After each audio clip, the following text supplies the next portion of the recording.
할렐루야.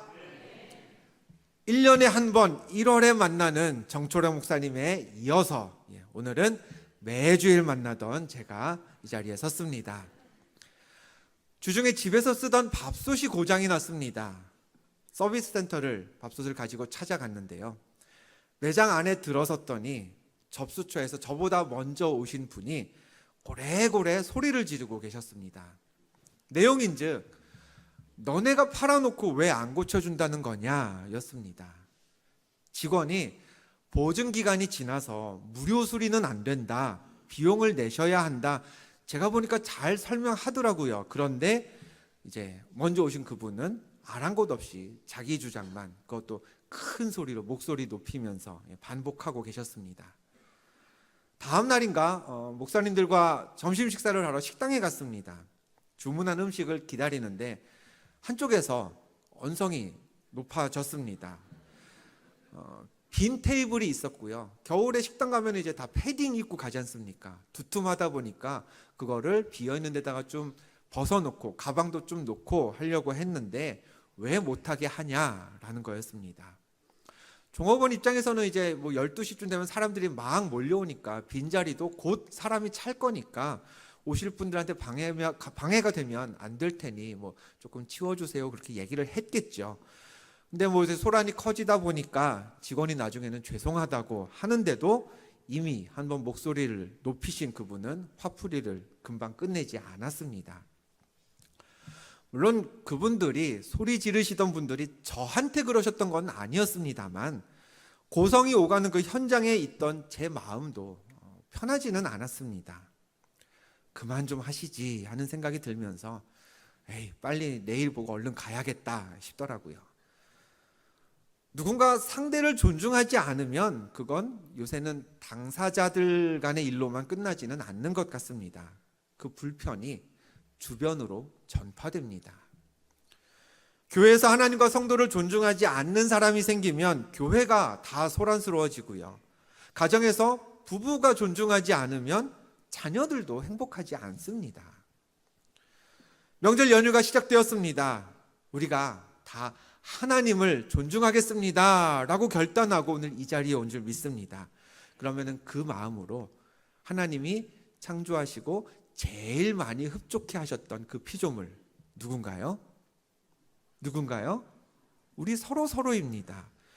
하나님이 사랑하시고 아끼는 이 피조물들, 내 옆에 있는 성도들, 교우들, 또 우리가 연휴 동안에 만나게 될 가족들, 고향을 방문하시는 분들은 가족들, 친지들을 존중해 주시고요, 또 일터를 지켜야 하시는 분들 계시다면 같이 일하는 동료들, 또 마주하는 손님들 존중하면서 연휴 기간 동안 누구에게나, 많은 사람들에게 평안을 끼치는 그런 주인공 되시기를 주님의 이름으로 축복합니다. 우리 성경을 높이 들고 우리의 믿음을 고백하겠습니다. 저는 예수 믿어 구원받았습니다. 저는 예수 믿어 하나님 자녀 되었습니다. 저는 예수 믿어 천국 백성 되었습니다. 하나님께서 선물로 주신 오늘 하나님 말씀으로 가르침을 받습니다. 눈을 열어 주의 법안에 있는 놀라운 진리를 보고 깨닫게 하소서. 아멘으로 순종하여 하나님께 영광 돌리는 삶 되게 하소서. 아멘. 고백한 대로 사시기를 축원합니다. 하나님은 지금도 우리에게 말씀하시고 또 우리 삶에 개입하십니다. 우리로 하여금 하나님의 말씀대로 살게 하기 위함입니다. 문제는요, 세상도 끊임없이 우리에게 목소리를 낸다는 점입니다. 이런 문제는 이런 식으로 해결해야지, 이 정도 나이가 됐으면 이런 준비는 되어 있어야지. 세상은 세상 나름의 방식대로 우리를 가르칩니다.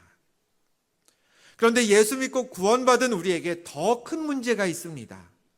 우리에게 말씀하시는 하나님의 메시지와 세상이 주는 가르침이 달라도 너무 다르다는 거죠. 예수님은 심령이 가난한 자는 복이 있다라고 하셨지만 세상은요, 어떠한 면에서건 가난은 복이 아니라고 이야기합니다. 성경은 죽음 이후에 영원한 하늘나라가 있다고 우리에게 가르치지만 세상은 죽으면 끝이라고 합니다.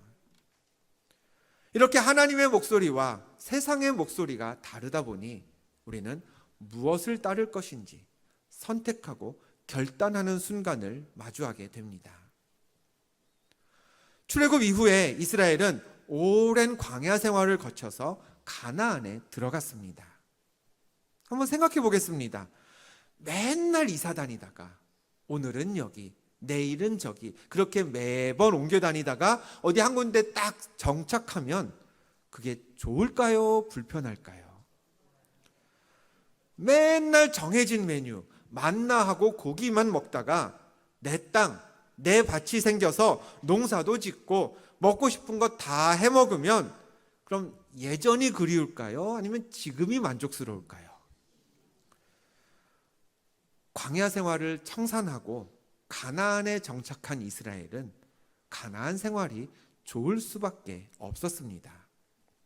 그러다 보니 광야에서 듣던 그 익숙한 하나님의 목소리보다 가나안의 소리, 가나안의 사람들이 살아가던 그 방법, 가나안에서 전해지는 삶의 지혜, 이런 거에 더 마음이 끌릴 수밖에 없었습니다.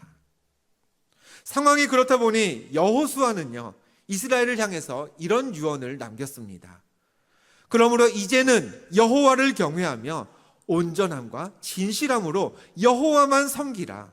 만일 여호와를 섬기는 것이 너희에게 좋지 않게 보이거든 너희가 섬길 자를 오늘 택하라. 오직 나와 내 집은 여호와를 섬기겠노라.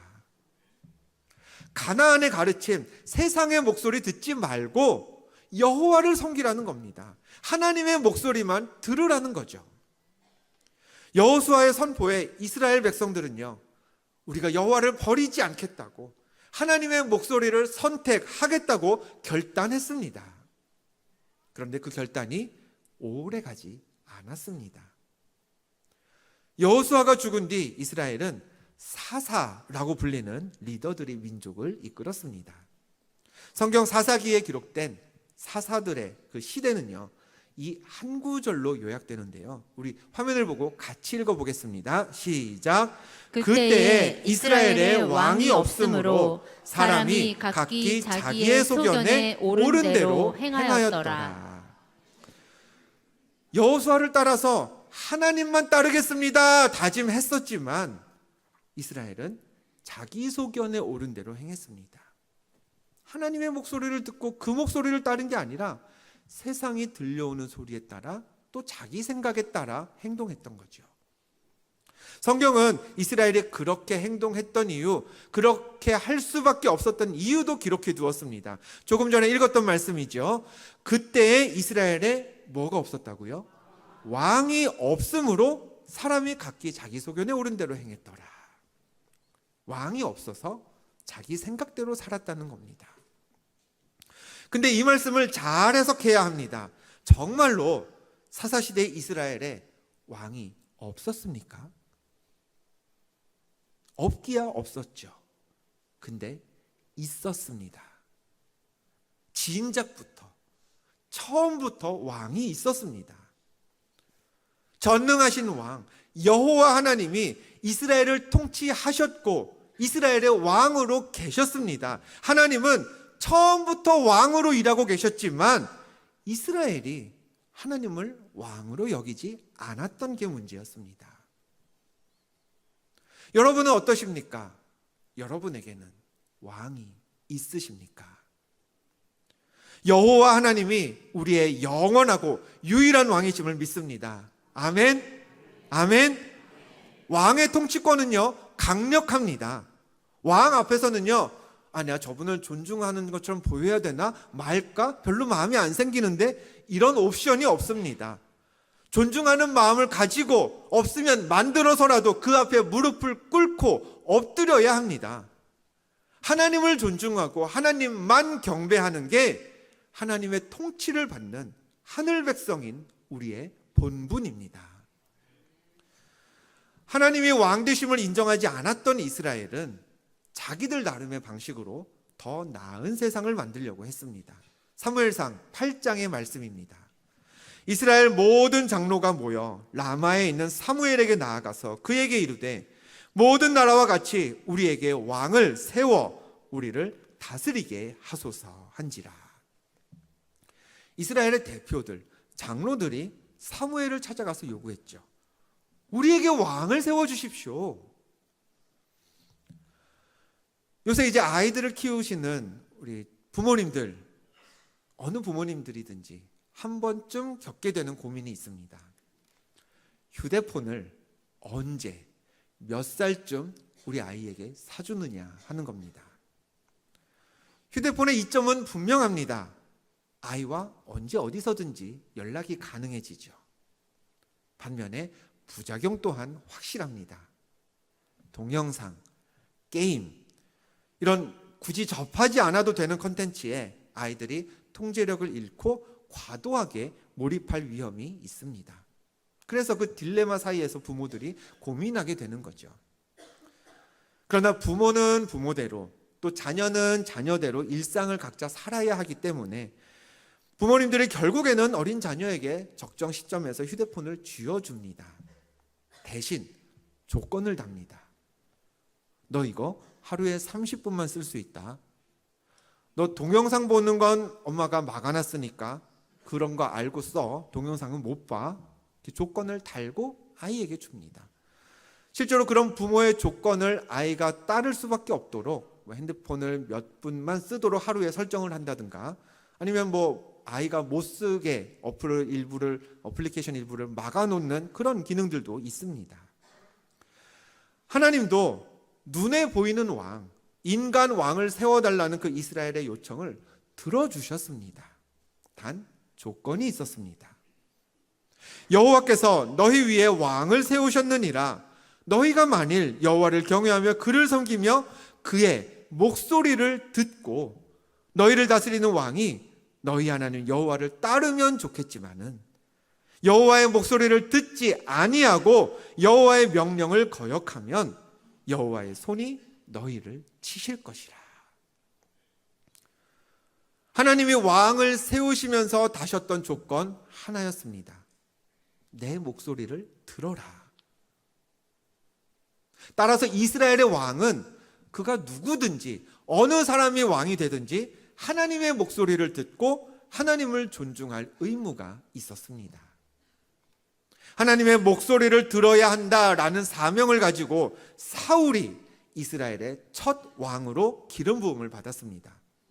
오늘 우리가 읽은 본문에서 선지자 사무엘은 왕이 가장 중요하게 해야 할 일이 무엇인지를 다시 한번 사울에게 설명하고 있습니다. 본문 1절 우리 다 함께 읽겠습니다. 시작. 사무엘이 사울에게 이르되 여호와께서 나를 보내어 왕에게 기름을 부어 그의 백성 이스라엘 위에 왕으로 삼으셨은즉 이제 왕은 여호와의 말씀을 들으소서. 이스라엘의 왕은 말씀드렸다시피 그 태생부터 여호와의 말씀을 들어야 했습니다. 뭐야 이거, 내 타이틀만 왕이지 뒤에서 하나님이 다 하시고 나는 꼭두각시잖아. 어쩔 수 없었습니다. 빛 좋은 게살구라 해도요 도리가 없었습니다. 하나님이 그 조건으로 왕을 세워주셨기 때문이죠. 그런 사울에게 하나님의 목소리가 들리기 시작합니다. 본문 3절 한 번 더 같이 읽어봅니다. 시작. 지금 가서 아말렉을 쳐서 그들의 모든 소유를 남기지 말고 진멸하되. 사울이 순종해야 할 하나님의 말씀은 두 가지였습니다. 첫째, 지금 가서 아말렉을 공격해라. 둘째, 공격하면서 얻게 된 그 전리품 챙기지 말고 다 없애라. 사울은 하나님 말씀에 따라 아말렉을 공격했습니다. 아말렉 왕 아각을 사로잡았고요. 백성들은 전멸시켰습니다. 누가 봐도 큰 승리였죠. 그럼 이제 두 번째 하나님 명령을 따를 차례였습니다. 모든 전리품을 없애야 했습니다. 근데 이게 쉽지가 않았습니다. 지금으로부터 한 3000년 전쯤 되는 이 사무엘과 사울 시대에도요, 왕국과 왕국, 또 민족과 민족 간의 무역이라는 것은 있었습니다. 그러나 교통과 기술이 발달하지 않았던 당시는 장거리를 이동하면서 많은 양의 물건을 주고받고 사고팔고 하기는 힘들었습니다. 때문에 한 나라가 돈을 벌고 부유해지는 방법은 따로 있었습니다. 전쟁을 벌입니다. 이깁니다. 그리고 그 나라와 민족이 가지고 있던 모든 걸 그냥 내 걸로 만들면 되는 거였습니다. 그것만큼 노다지가 없었습니다. 특히 사울에게는 전쟁에서 얻은 노획물들이 더 절실했습니다. 오늘 보면 바로 앞입니다. 사무엘상 14장의 끝절에는 이런 기록이 있습니다. 사울이 사는 날 동안에 블레셋 사람과 큰 싸움이 있었으므로 사울이 힘센 사람이나 용감한 사람을 보면 그들을 불러 모았더라. 사울은 늘 블레셋을 견제해야 했습니다. 블레셋과 싸우기 위해 힘센 사람이 보인다? 용감한 사람이 있다? 그럼 예외 없이 용병으로 자기 군대로 섭외했습니다. 이렇게 모인 용병들은요, 자원봉사자가 아니었죠. 월급을 받아야 했습니다. 먹고 살 방법을 섭외한 왕이 해결해 주었어야 했습니다. 그럼 그 용병들의 월급을 사울이 어디서 충당했을까요? 전쟁에 나가서 전리품이 생기면 그걸로 자신이 모은 용병들을 먹여 살렸습니다. 상황이 그런데 하나님은 아말렉에게서 아무것도 얻지 말라고, 아무것도 취하지 말고 다 없애라고 말씀하셨죠. 사울 입장에서는요, 그래가지고는 자기 군대를 유지할 수가 없었습니다. 결국 사울은 이렇게 행동합니다. 사울과 백성이 아각과 그의 양과 소의 가장 좋은 것 또는 기름진 것과 어린 양과 모든 좋은 것을 남기고 진멸하기를 즐겨 아니하고 가치 없고 하찮은 것은 진멸하니라. 사울은 전쟁에서 얻은 건 다 없애라는 하나님의 목소리를 듣지 않았습니다. 좋아 보이는 건 남기고 하찮은 것만 없앴습니다. 사울은 두 가지 다른 목소리를 들었습니다. 하나는 하나님의 목소리였습니다. 지금 가서 아말렉을 쳐라. 그들의 모든 소유를 진멸해라. 또 하나는 세상의 소리였죠. 아니, 왕이시여, 진짜 그 전리품들을 다 없애실 겁니까? 그러면 왕께서 모으신 저 군인들, 저 용병들 어떻게 보상하실 겁니까? 다음번에 저 사람들에게 어떻게 나가 싸우라고 명하실 겁니까? 다음번에 저 용병들이 아무것도 얻을 게 없다면 왜 싸우겠습니까? 우리에게도요, 두 가지 목소리가 들립니다. 예수 믿고 구원받은 하나님 자녀로서 주의 날을 지키며 예배하는 우리에게 성령께서 전하시는 하나님의 목소리가 들려옵니다. 그런데 말씀에 실컷 아멘하고 교회 문 밖을 딱 나가면요, 세상에서 들리는 목소리들이 우리가 미처 생각하지 못했던 부분을 고민하고 의심하게 만듭니다. 아니, 야, 네가 예수님도 아니고 어떻게 성경에 기록된 대로 그렇게 쭉 살아가? 믿음? 비전? 헌신? 좋아. 그런데 지금 당장 네 주머니는 어떻게 할 거야? 그렇게까지 교회에 헌신한다고 무슨 유익이 있겠어?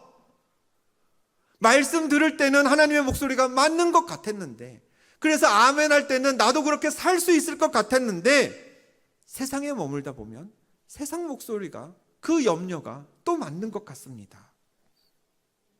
그럴 때 우리는 기가 막힌 해결 방법을 찾아내죠. 두 목소리를 다 듣는 겁니다. 하나님 말씀 중에서 순종할 만한 내용들을 골라서 실천해 봅니다. 그러나 조금 오버된다 싶은 부분은 세상의 합리성과 상식에 기대어서 슬쩍 발을 뺍니다. 그렇게 딱 절반 정도만 순종합니다. 남들은 이 정도도 안 하는데 여기까지 한 것만 해도 대단하다면서 만족하죠. 하나님 목소리에 전부 순종할 수는 없다면서 나 자신의 신앙생활을 합리화시킵니다. 사울이 정확히 그런 우리처럼 행동했습니다. 하나님의 목소리를 딱 잘라 거절한 건 아니었습니다. 아말렉을 쳐라 라는 명령을 들었을 때 하나님, no, thank you. 안 하겠습니다. 어떻게 아말렉 치릅니까? 저는 블레셋만 해도 신경 쓸 게 너무 많습니다. 그러지 않았습니다. 아말렉을 치러 향했습니다. 아말렉의 소유를 진멸하라라는 명령을 들었기에 사울은 일부는 정말 진멸했습니다. 그러나 하나님은 그런 사울을 야, 넌 참 지혜롭게도 하는구나 칭찬하지 않으셨습니다. 그만큼이라도 잘했다고 위로하지도 않으셨습니다. 하나님의 반응은요 분명했습니다. 우리 화면 자막을 보고 같이 읽습니다. 시작. 내가 사울을 왕으로 세운 것을 후회하노니 그가 돌이켜서 나를 따르지 아니하며 내 명령을 행하지 아니하였음이니라. 하나님은 후회하셨습니다. 하나님이 바라신 건 하나님의 목소리도 듣고 세상 목소리도 듣는 왕이 아니었습니다.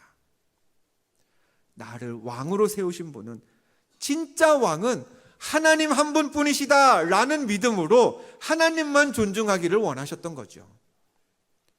하나님의 목소리와 세상의 목소리, 이 둘 다 들었던 사울은 결국 하나님 명령을 행하지 않은 사람, 하나님을 존중하지 않은 사람, 그 이상은 아무것도 아니었습니다. 한 나라의 왕은 몇 명이어야 할까요? 참 신기하게도 어려운 문제가 아닌데 1부부터 3부까지 대답하시는 분이 한 분도 안 계셨습니다. 한 나라의 왕은 한 명이어야 합니다. 나라 안에 왕이 2명, 3명이라면 그 나라에는 분명히 다툼이 일어나고요, 분열이 생깁니다. 그럼 예수 믿고 구원받아 하늘 백성 된 우리는 어느 나라에 속해 있나요? 하나님 나라에 속한 하늘 백성입니다. 우리의 시민권은 하늘에 있습니다. 하나님 나라에 속한 우리에게 왕은요 여호와 하나님 한 분이심을 믿습니다. 세상의 재물이 왕이 아니죠. 세상의 상식 왕 아닙니다. 유행, 흐름, 트렌드 왕 아닙니다. 하늘 백성인 우리에게 하나님 외에 또 다른 왕이 존재한다면 우리 신앙에 그럼 뭐가 생기나요? 균열이 생기고 분열이 일어납니다. 무엇을 존중해야 하는 것인지 혼란이 생길 수밖에 없죠. 얼마 전 집에서 아이들과 저녁 식사로 떡볶이를 해 먹었습니다. 큰 팬에 요리를 해가지고요, 떡볶이를 각자 자기 접시에 덜어 먹을 생각으로 그 떡볶이를 요리한 팬을 식탁 가운데에 큰 걸 딱 두었습니다. 그리고 저는 국자를 크게 한번 떠서 제 개인 접시에 가득 담았는데 아이들이 국자를 안 쓰고요, 젓가락으로 떡을 하나를 이렇게 집어가더라고요. 큰애가 그러니까 작은애도 따라서 하나를 집어갔습니다. 떡을 하나 자기 접시에 놓고 그다음에 떡볶이에 쓰는 그 사각 어묵 있죠, 얇은 거 길게 잘라가지고 같이 넣었던 어묵을 그것도 하나를 집어서 돌돌돌돌 젓가락으로 말았습니다. 그러더니 떡 옆에 하나 먼저 놓여있는 떡 옆에 오뎅 어묵도 돌돌 말린 걸 딱 놓았습니다. 마지막으로 국자를 듭니다. 떡볶이 소스를 푸더라고요. 고추장 소스를 퍼서 자기 개인 접시에 기울여서 딱 한 방울 똑 이렇게 접시 빈 곳에 떨어뜨리더니 저한테 보여주면서 그러더군요. 아빠, 파인다이닝 떡볶이야. 한 요리 프로그램이 인기를 끌면서 요새 파인다이닝이 대세입니다. 식사 한 끼에 한 20만 원, 30만 원, 아니 뭐 그 이상도 넘는 고급 레스토랑에서 격식을 갖추고 최고의 요리사가 만드는 좋은 음식을 먹는 걸 가리켜서 파인다이닝이라고 합니다만, 파인다이닝의 본질은요, 하얗고 커다란 접시에 음식 요만큼 올려놓는 거, 그 소스 이렇게 쫙 스푼으로 긁어가지고 이제 멋들어지게 만드는 거, 그게 파인다이닝의 본질은 아닙니다. 또 가격만 높인다고 다 파인다이닝도 아니죠. 파인다이닝의 핵심은 존중입니다. 고객은 이 음식 하나를 만들기 위해 재료 구입부터 보관, 손질, 요리까지 셰프와 그 스태프들이 얼마나 많은 노력을 기울였을지를 생각하면서 그 결과물인 이 요리를 몇십만 원이 해도 존중하는 마음으로 기꺼이 지불을 하고 맛을 보는 겁니다. 또 셰프는 고객이 내 요리를 어떻게 평가하는지, 좋았던 점이 있다면 칭찬을 듣고 보완할 것이 있다면 쓴소리도 들으면서 존중하는 태도로 받아들여야 합니다. 아니, 자기가 뭔데 내 요리에 뭐라 그래, 이런 태도가 아니라 정성껏 준비한 음식이지만 그 요리가 고객의 입맛에 취향에 안 맞는다면 기꺼이 다시라도 만들어줄 수 있는 손님을 존중하는 태도로 만들어야 그게 그 장소가 파인다이닝 식당이 되겠죠. 이렇게 요리를 통해 고객과 셰프가 서로를 존중하는 게 파인다이닝입니다. 우리 신앙, 우리 믿음도 파인다이닝처럼 격조가 이렇게 높아지기 위해서는 하나님과 우리 사이에 존중이 자리 잡아야 합니다. 하나님은 이미 우리를 존중하셨습니다. 우리를 이처럼 사랑하셔서 독생자를 주셨고요, 우리의 회개와 돌이킴을 존중해 주셔서 우리의 죄는, 우리의 불법을 다시 기억하지 않겠다고 선포하셨습니다. 그렇다면 이제 우리가 하나님께 존중을 보일 차례입니다. 우리를 능히 통치하실 왕은 여호와 하나님뿐임을 선포해야 합니다. 하나님의 목소리와 세상의 목소리가 모두 우리에게 들릴 때 나는 하늘 백성이니 하나님의 목소리만 듣겠다 선포하면서 세상 목소리에는 귀를 닫을 수 있어야 합니다. 사울은 전쟁에서는 승리했습니다. 아말렉과 싸워서 이겼습니다. 그걸 부정할 수는 없습니다. 그러나 신앙에서는 실패했습니다. 하나님의 역사는요, 전쟁에서만 승리했던 사울을 더 이상 기억하지 않았습니다. 대신 누굴 기억하나요? 전쟁에서도 승리했고 신앙에서도 하나님 마음에 합한 자가 되었던 다윗을 하나님은 하나님 역사의 중심에 세워두셨습니다. 학업에 성공한 사람 많습니다. 사업에 성공한 사람 우리 주변에 어렵지 않게 볼 수 있습니다. 그러나 하나님의 역사는요, 그런 사람을 기록하지 않습니다. 그런 사람을 오래 기억하지 않습니다. 학업에 최선을 다하며 신앙에도 성공한 사람, 사업에 정성을 기울이면서 하나님을 존중하는 일에도 성공한 사람, 그 사람이 하나님 역사의 주인공인 줄 믿습니다. 우리는 하나님께 속한 자입니다. 우리의 왕은 하나님 한 분이십니다. 왕 되신 여호와 하나님 목소리에 귀를 기울이고 내가 하나님을 존중하며 하나님 역사의 주인공으로 당당히 기록되며 살겠다 결심하며 그와 같이 멋진 삶의 주인공이 다 되시기를 주님의 이름으로 축원드립니다.